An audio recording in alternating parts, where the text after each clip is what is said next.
Hi, everyone. I'm Alexandra Uresta, and this is Career Switch Podcast. This show is here to encourage you to take action with whatever career change you're considering or working on. Maybe you're trying to switch industries or professions or break out on your own and start a business. In some episodes, I talk to people who've made their own career switch, whether by choice or circumstance. They share the good, the bad, and the truth about their journey, including what worked for them and what didn't. In other episodes, I speak with experts who offer their best career advice on challenges that can come up during the process of making a career change. After all, it takes guts to switch things up, and it's not easy. However, it is possible. So, I hope you hear something in this episode, an idea, a suggestion, a piece of advice that'll spur you into action with your own career switch, whether it's taking that first bold step or trying something new. Welcome. I'm glad you're here. It's the start of the summer. School is out and kids are on break. However, if you're a teacher, you may not be returning to your classroom in the fall. A poll from earlier this year found that 55% of public school teachers, administrators, and staff across the U.S. were planning to leave their field due to the stress from the pandemic.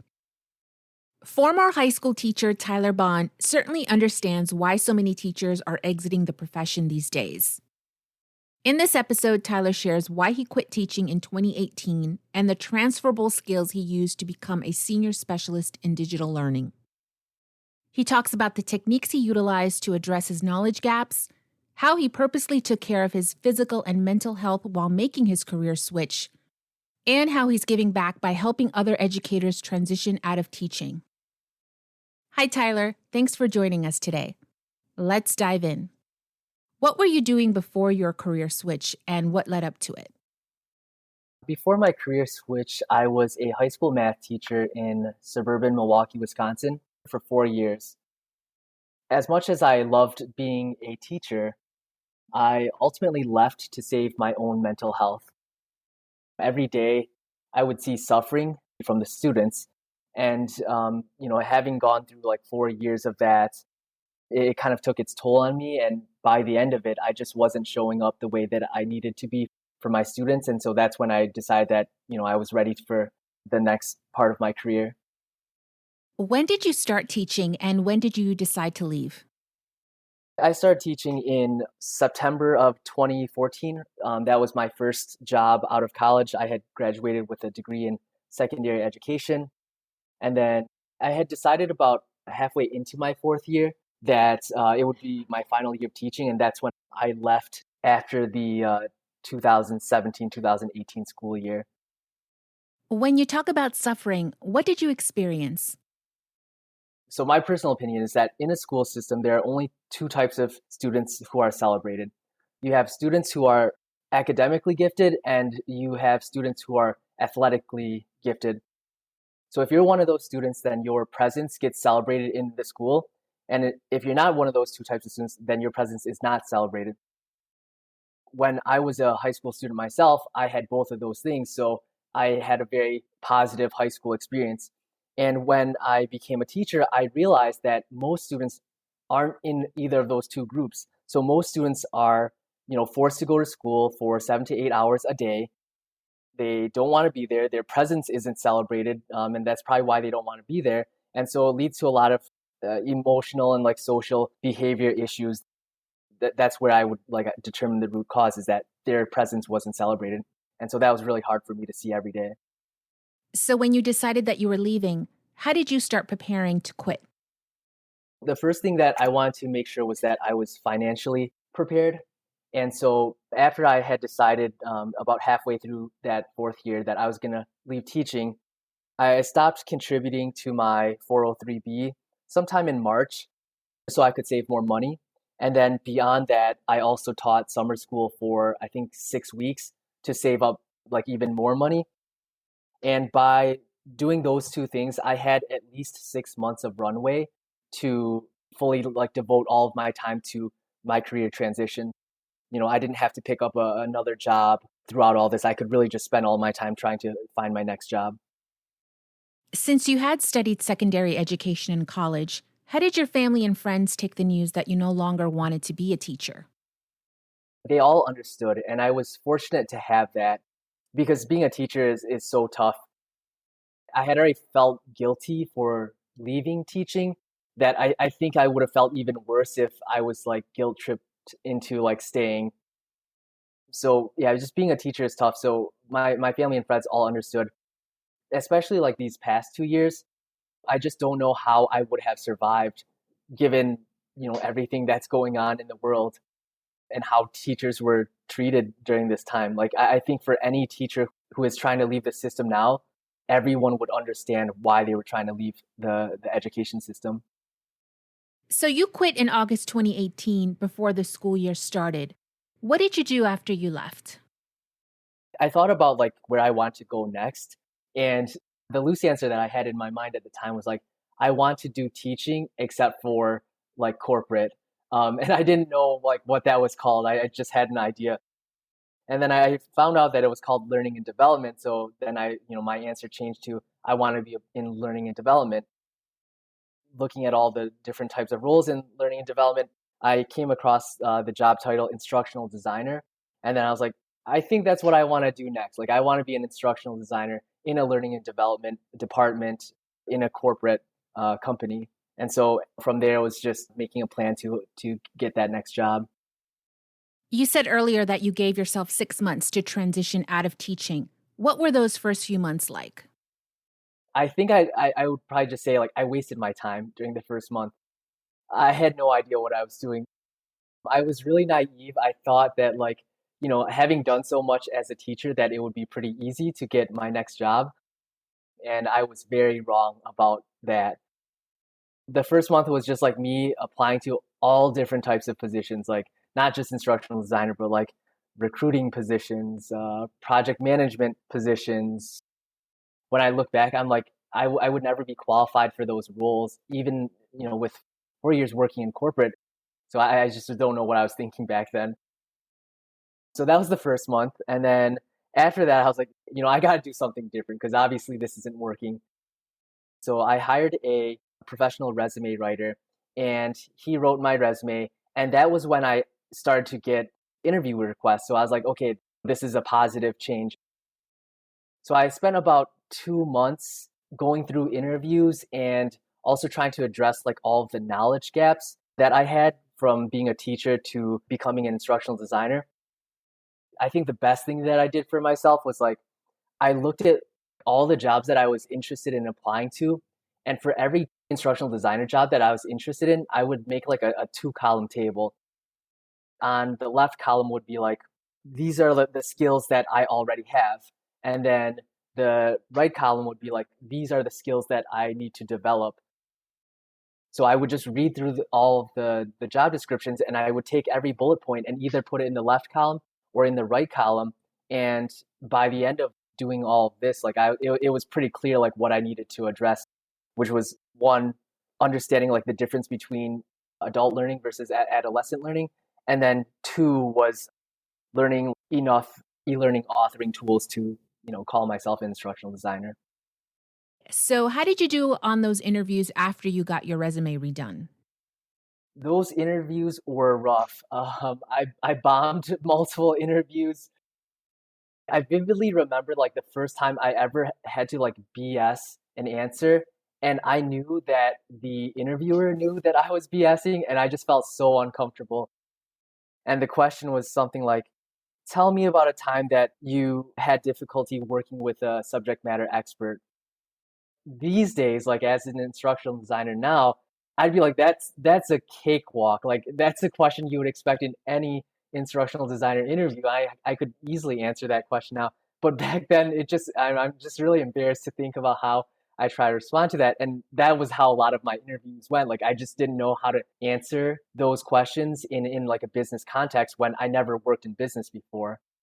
I could only talk about my students or like what I did in the classroom, but instructional designers don't stand in front of people to teach. Their work is something else. So, what did you do to improve your interviews? One thing that really helped me out was trying to prepare myself by looking at like common instructional designer questions.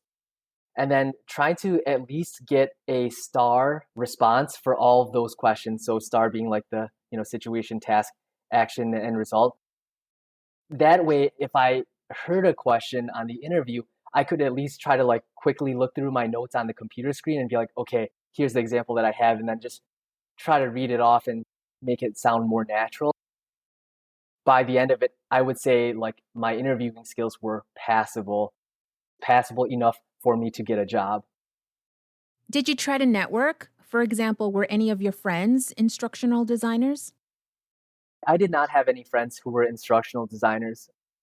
I did have friends who helped me out that were already working in corporate in different roles, but they could only help me out to a certain extent because none of them knew what an instructional designer was. And I didn't reach out to any teachers who had transitioned to instructional designers because I just didn't think to do that at the time. When I mentioned earlier about how I wasted my first month, that's what I should have been doing, is just finding people who had made the same transition and asking them for help, but I didn't. For those who don't know, like me, what does an instructional designer do? In like a day-to-day kind of explanation, that would be like identifying business problems so that you can address like the learning needs for that population that needs to solve that business problem. Those types of like learning solutions could be like instructor-led trainings. They could be like blended learning solutions. They could be like coaching sessions. Whatever it is, it's to help employees like do better at their job so that their company can make more money or they can hit their KPIs. Okay, so just by you telling me that, I can see the tie between teaching and instructional designing. How did you land your first job? I got really lucky from the hiring manager. She really valued what teachers do for students. And I could tell that by the way that she talked about like her own kids and like the respect she had for teachers. And so that's why I say I felt like I got lucky, because without her having that perspective on teachers, I don't think I would have gotten my job. Most of the interviews that I went into, I felt like there was like a bias against me that I was like just a teacher.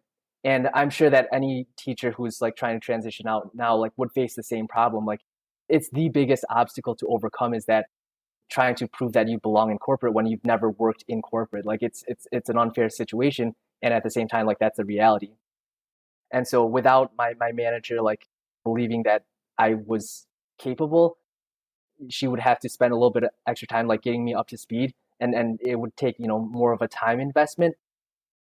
Without her thinking all those things, I wouldn't have gotten my job. How do you think your teaching skills transfer to this new job? So I think that the skills that I had from teaching that transferred the most was probably like the attention to detail overall, just like organization. As a teacher, like you're responsible for like, 30 kids per class, and you teach like 5 classes a day. So that could be up to 150 students, and each of those 150 students like needs like everything from you. And when it comes to the organization, it's like organizing your online gradebook, organizing your communications, like your email communications to students and parents, being on top of all the meetings that you have to set up outside of school hours. That organization is like probably the most helpful skill that I was able to bring into my new job, because in corporate, like the work was slowed down so much that like because I had this attention to detail before and now I entered like a much slower environment, everything seemed really easy. And even these days, my jobs are really easy because I'm used to, my first 4 years of my career being a teacher, and like always feeling like I was on fire and like running around and trying to put out different fires. And but now it's just like I sit at my desk and do work and just click buttons on the computer. Like it's that easy. And how long were you at that first job, and where did you go from there? I was at my first job as a junior instructional designer for about a year and a half. And then I got recruited to work at my second job. So I now work at Bain and Company, which is a management consulting firm. My title now is senior specialist, digital learning. So it's more of a broader title than what instructional designer was. I've been like fortunate to like navigate my career away from instructional design and more towards learning management systems and like specifically learning experience platforms. These days, as a senior specialist in digital learning, the majority of my work is spent working with our learning experience platform. So that would be like configuring the LXP to host all of our content, configuring it with like our HR data to make sure that we have the right reports running, showing different stakeholders how they need to use the platform, showing our internal customers how they should be using the platform. That's the majority of my work these days. One more thing I want to touch on quickly is you moved to make your career switch. Tell us about that. Yeah, that's right. So I did move from suburban Milwaukee, Wisconsin, to the big city of Chicago, and the premise of that was just opportunity, right? So if I was going to work in corporate, then I should try to go somewhere where there's a lot of corporate jobs, and Chicago was the most familiar Midwest city to me, and the biggest one. There were plenty of jobs available, whereas in suburban Wisconsin, like there aren't many. So it can be difficult for like anyone who's like, living in a rural area or like a suburban area. Like if there's not a lot of jobs, then it's very slim pickings. Okay, so looking back, what are some challenges you had while making your career switch? Questioning my own ability or like my own worth. As a teacher, I didn't really do that much. Like I knew like what I could bring to the table and like who I was. But like going through the career transition was like one of the most humbling experiences of my own life. I'm sure anyone who has gone through their own career transition would say like it's a very humbling experience. Like you really have to be strong to like make it through. Going back to the two-column table you used to address your knowledge gaps, was it a challenge when the left column was smaller than the right column? Yeah, yeah, that's a good point. Yeah, when I first started, and that left column was pretty small of all the things that I knew how to do. That was small, and the right column of all the things I needed to know how to do was really big. It was overwhelming, and even these days when I'm helping other teachers, it's like you need to have your resume right, you need to have your LinkedIn profile look right, you need to have a portfolio, and in order to have a portfolio, you need to learn all these tools. How do you even know where to start? So yeah, it was very overwhelming at first. That's where I benefited from like my own like deliberate planning of like, okay, now that I've got this list of like knowledge, skills, and abilities that I need to address, how am I going to devote time to do each one of these things? Let's say I had 8 hours in a day. I would say like, okay, well, one of these hours I need to exercise, and 1 hour I need to read for personal enjoyment. So that's 2 hours. Okay, and then let's say I need 4 hours to practice a certain tool. And then let's see, that's like 2 hours left. So then I would spend like 1 hour applying for jobs, and then maybe like 1 hour connecting with other people and like trying to ask my friends for help. So 8 hours a day, like from 9 to 5, I would work on my career transition. And once 5 o'clock stopped, like I would do, whatever else I want to do. Wow, that sounds pretty healthy. So, what three tips do you have for our listeners who are working on making their career switch, especially other teachers who are trying to transition like you did? The first tip that I would have would be like figure out exactly what you want to do next.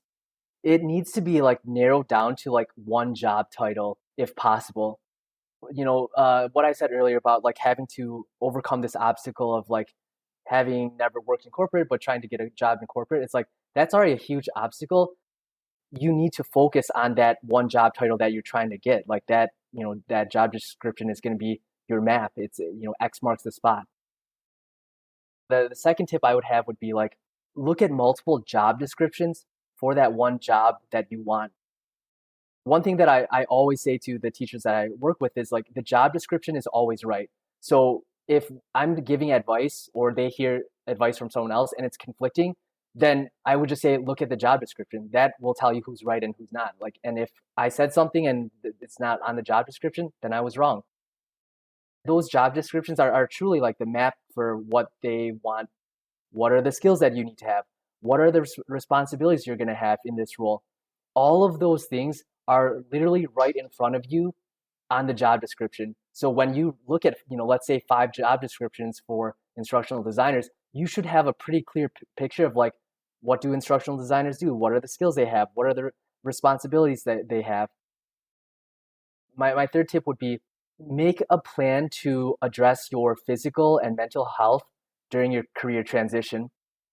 You and I were talking about that earlier about like, my 8 hours a day, I would spend 1 hour exercising and 1 hour reading because I knew that those were positive things for my physical and mental health. There were multiple days where I just felt like crap and I felt like, completely defeated. And so when I think back to that time and like how a strong person like myself felt really weak during those times, I can't imagine like how much worse it would have been if I didn't address my physical and mental health during those times.